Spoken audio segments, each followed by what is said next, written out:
एक एक शब्द पर ध्यान दें। सबसे पहले कविता हमने लिखी थी, स्कूल नहीं है इनकम घर है।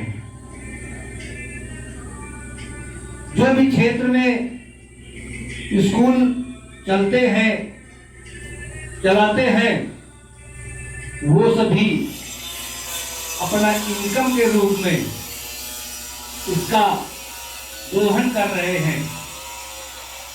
वास्तविक शिक्षा आज से 30 वर्ष पहले मिला करती थी, आज सिर्फ शिक्षा का क्लोन बचा है। शिक्षा तो बहुत दूर, कोसों दूर जा चुकी है। शिक्षा नहीं, शिक्षक नहीं, आजकल इसका सिर्फ एक मकसद है, हमें उन सभी गरीबों से पैसा ऐंठना है जो अपने बच्चे को बेहतर शिक्षा दिलाने के चक्कर में लगे रहते हैं। तो क्या हाल है इन स्कूलों का? आपके सामने कुछ पंक्तियां प्रस्तुत कर रहे हैं। स्कूल नहीं है इनकम घर है, स्कूल नहीं है इनकम घर है, टीचर है हुए टाट हुए। टाट वाले बेकार। स्कूल नहीं है इनकम घर है, जो टीचर है हुए टाट हुए। घर से लेट हुए दफ्तर को जाते, ऑफिस में घंटों बती आते। जब टीचिंग का मूड नहीं बनता तो खोल न्यूज को पढ़ते हैं। जब छात्राएं कालिंग करती हैं तब दौड़ दौड़ के जाते हैं। ये बड़े बड़े स्कूलों की बात हम कर रहे हैं, ये प्राइमरी जूनियर की बात नहीं कर रहे। जब टीचिंग का मूड नहीं बनता तो खोल न्यूज को पढ़ते हैं। जब छात्राएं कालिंग करती हैं तब दौड़ दौड़ के जाते हैं। जब बॉयज पेन को दबाते हैं तब डंडों को बरसाते हैं। नींद अगर आई उनको तो क्लासों में सो जाते हैं, या जल्दी जल्दी लंच हॉल को जाते हैं। यदि रहा हाल कॉलेजों का ऐसा तो आदर्श नहीं कहला पाएंगे। कभी क्या क्या लिखकर समझाएगा, क्या और अभी कुछ खोएगा, क्या और अभी कुछ खोएगा। ये विद्यालय का हमारा आदर्श है, ये विद्यालय का हमारा आज का उसका नमूना है। इसलिए हम सभी से प्रार्थना करते हैं कि बेहतर शिक्षा हमारे उसी प्राइमरी विद्यालय में आज भी प्राप्त हो रही है, उसी जूनियर के स्कूल में शिक्षा प्राप्त हो रही है। इसका कारण यह है, वहां पर सारे लोग पीटीसी होल्डर, बीएड ट्रेनिंग शुदा आते हैं, और इन प्राइवेट स्कूलों में सिर्फ कम पैसे वाले शिक्षक रख लिए जाते हैं, जिनको न तो ABCD चारों प्रकार की ABCD का ज्ञान है, और ना ही उनको सही तरीके से अगर हम पूरा कहाना पूछ लें तो उनको पूरी मात्राओं का भी ज्ञान नहीं है। इसलिए हम उन सभी अभिभावकों से निवेदन करते हैं कि वो प्राइमरी जूनियर में जाकर अपने बच्चे का दाखिला लिवाएं।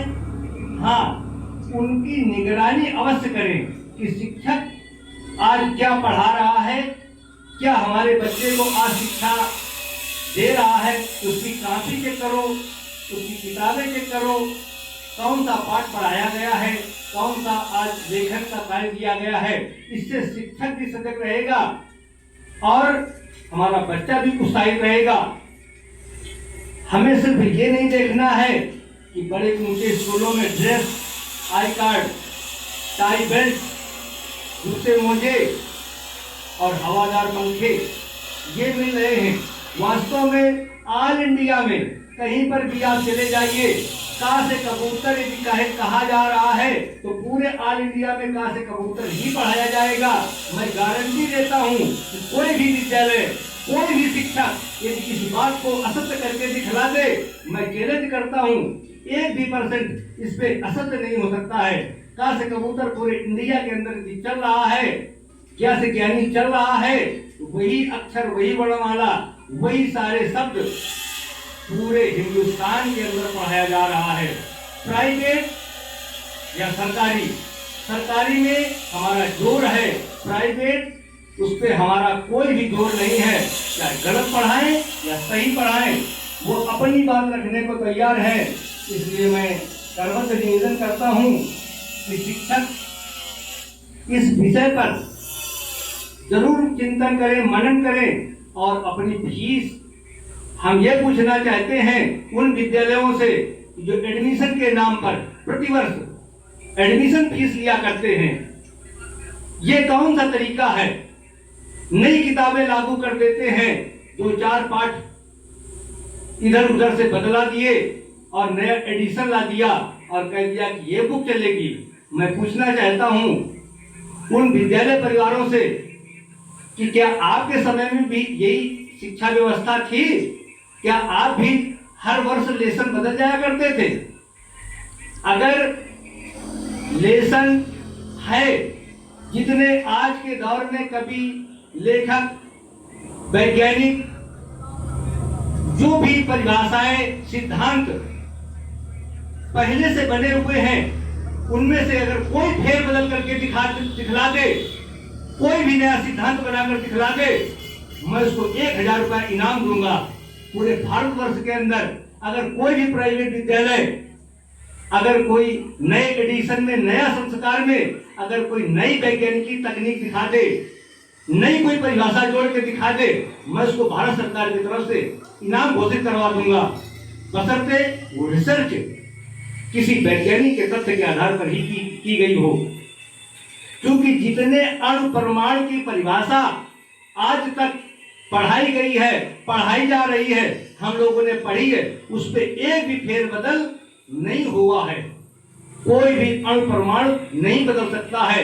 यदि आर्किमिडीज का सिद्धांत 3 सिद्धांतों पर काम करता है, यदि ठोस वस्तु द्रव पर, नीचे सतह पर भारी है तो बैठ जाएगी, हल्की है तो ऊपर कूद जाएगी। यदि वस्तु का भार, द्रव का भार यदि बराबर है तो दोनों वस्तु द्रव में न डूबेगी ना उतराएगी, वो उसके बीच में बराबर रहेगी। इस सिद्धांत को यदि कोई भी हिंदुस्तान का कोई भी यदि शिक्षक, प्राइवेट शिक्षक, सरकारी शिक्षक यदि इस सिद्धांत को बदल कर दिखला दे तो मैं समझूंगा उसका प्राइवेट पढ़ाना भाई सार्थक हो गया। वरना हम तो यही कहेंगे कि आर्किमिडीज का सिद्धांत कोई बदल नहीं सकता है। इसलिए साथियों, मैं आपसे अनुरोध करता हूं कि अपने बच्चों की शिक्षा उचित मूल्य पर और उचित दिशा पर दी जाए, क्योंकि आजकल नौकरियां है नहीं। नौकरी के लिए मत पढ़ाओ, सिर्फ अपने बच्चे को शिक्षित करो। हमें समाज में कैसे रहना है, कैसे जीना है और किस तरह से आदर व्यवहार हमें करना है। बस इन्हीं शब्दों के साथ मैं अपने जसवंत जी को, जो राष्ट्रीय सचिव हैं भाजपा के पिछड़ा मोर्चा के, मैं उन्हें बहुत बहुत बधाई देता हूं। इसका कारण एक है, वो नीचे स्तर से जुड़े हुए नेता हैं। गांव की, क्षेत्र की समस्या यदि कोई आती है, उस समस्या को वो निदान करने के लिए बिल्कुल कर्मठ है और अपनी कर्मठता के बल पर उस समस्या का निदान अवश्य करके दे देते हैं। यही इनकी सबसे बड़ी विशेषता है। और किसी को जिस प्रकार से जैसे भी काम संभव होता है, उस काम को करने के लिए वो तत्पर रहते हैं। मैं क्षेत्रवासियों से चाहूंगा कि वो आकर जसवंत जी से अपनी समस्याओं का निदान करवाएं, क्योंकि इनकी पकड़ माननीय मंत्री जी तक है, माननीय प्रधानमंत्री जी तक है, माननीय राजनाथ सिंह जी तक है, माननीय जेपी नड्डा जी तक है,